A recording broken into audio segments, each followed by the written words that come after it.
Apologies for the next 30 seconds. I'm just driving at the moment. I'm turning the wheel like it's no tomorrow. So yeah, tonight's discussion is talking about breathing and like how important breathing really is, and we don't actually have a true understanding of what breathing really means to the body and to us. I think, apologies, going around the corner. Breathing is probably one of the most critical things that we kind of discredit. It's like, oh, we know how to breathe because we do it all the time, but we're basically programmed to breathe. So if we ever go in coma, we can still breathe no matter what. So that kind of, people discredit the thought that, you know, why should I learn how to breathe? It's like, it's just like I do it all the time and whatnot. But what we can do is actually help channel our breathing. By channeling our breathing and understanding how our breathing mechanics, what our ribs do, what our diaphragm does, is super critical in terms of our daily function. And what that really means, actually I might find a place to pull over quickly. Actually I've got a place up here. First gone there. So what that really means is, in terms of daily function, is it's quite simple. It's like if we can teach our bodies to take long, slow, deep breaths, what that means is we're in a state of parasympathetic. So parasympathetic is basically our state of general living, general function, general work. It's kind of like more of a calm state. But when we talk about like high heart rate, breathing frequency increases, short, shallow breaths, we talk about our sympathetic nervous system. Our sympathetic nervous system is where we get really jacked up. It's kind of, people refer to it as our fight or flight. Our fight or flight system, fight or flight system, and the issue is when we actually don't have control of our own breathing patterns. So we can always talk about, you know, we always breathe all the time no matter what, but we don't actually control it the way we should. And for people who work in a sporting realm, stressful job or anything like that, you know, your heart rate, you know, your breathing can get jacked up from all the stresses around. And when I talk, I'll give you an example. So I had a guy that he was training at my gym, and it was kind of weird. We just got on the conversation that, you know, he was a bit jacked up, you know, struggled sleeping and all that jazz.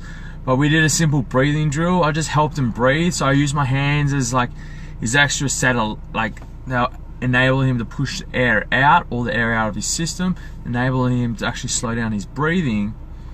What we actually did is we actually got him really calm, but we actually did this in an environment where there's loud music going on in a gym where he just had a workout, and I got him to a point where he was about to fall asleep. His body was so calm and restful, and I thought this was a really powerful tool, and thought I would actually share it with you guys. Breathing is also important in calming the system down, taking our body out of that stressful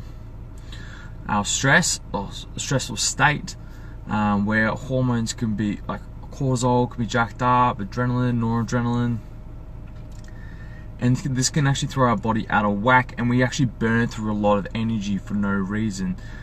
This is when we kind of crave stuff that we know that's not good, and we seek more energy. So it's kind of like being stressed is kind of like having your engine revving at just revving at the limit, at the red line. You're basically just wearing the components out over time, and eventually you're going to have to put the car into the shop. It's kind of like you got to take time off from whatever you're doing is making you stressful in order to allow the engine to be repaired, or yourself to actually self-repair itself, or self-repair. But breathing is also important for people with lower back pain. I think in order to understand lower back pain, you got to understand the function of breathing and bracing. And I know Jamie, Charlie, shout out to Melbourne Strength Culture, talk about bracing in the squat. They also they go through an exercise where they talk about using breathing as an important component into some of their movement preparation, acting as a feed forward into whatever they're going to do. So breathing improves core stability, and everyone's like, how to improve the core, how do we improve the core? Like, if you get your breathing on, if you learn how to breathe properly and get your pelvis into a neutral position, and breathing and doing certain exercises can actually do that, then you're actually going to be a good stead for later on down the track. The problem is though, is when it's the actual breathing mechanics itself. When we start breathe, when we're mouth breathers, we breathe through our chest. So if I'm breathing through my mouth constantly, my chest is going to rise and fall, rise and fall. I'm never ever getting a full breath. So I'm never have the ability to get as much oxygen possible.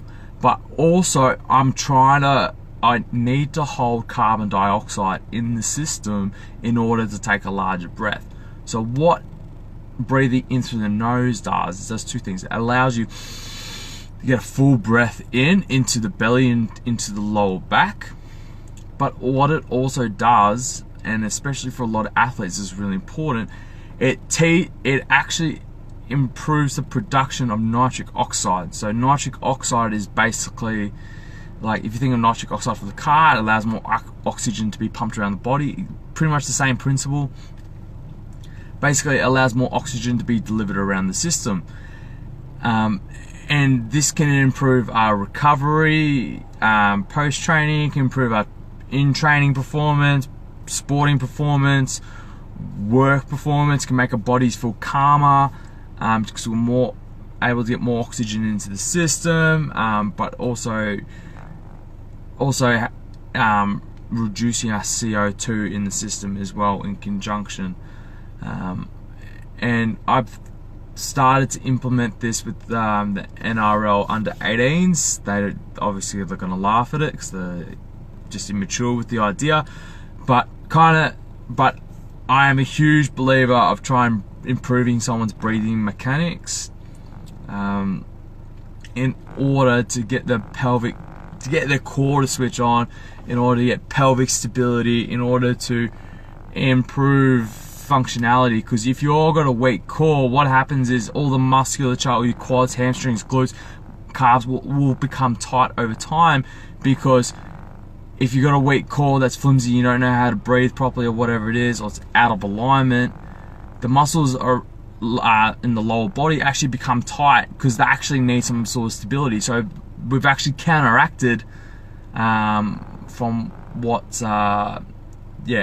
from the weakness or the instability of our pelvis and lower back and core. So I thought I'd give my 2 cents on that. Please tag anyone who's got lower back pain.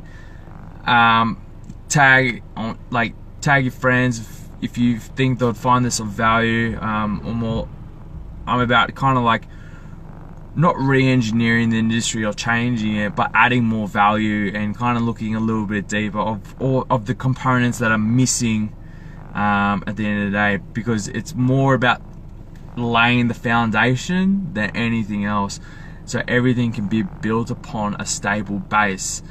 It's basically, if you haven't got breathing mechanics and core function down, you know, good luck trying to lose weight and perform the exercises that you want, because there's going to be a thousand compensations. So I'm going to wrap it up really quickly. Just if you've watched videos on breathing mechanics, Melbourne Strength Culture on YouTube, really good. Get in touch with me if you want something more specific. Do online programming, do online video consultations. Let me know what you guys want, what videos are going to help you. But yeah, so YouTube, Melbourne Strength Culture, they've got plenty of videos, one particularly on breathing mechanics. and how to improve squatting performance as well.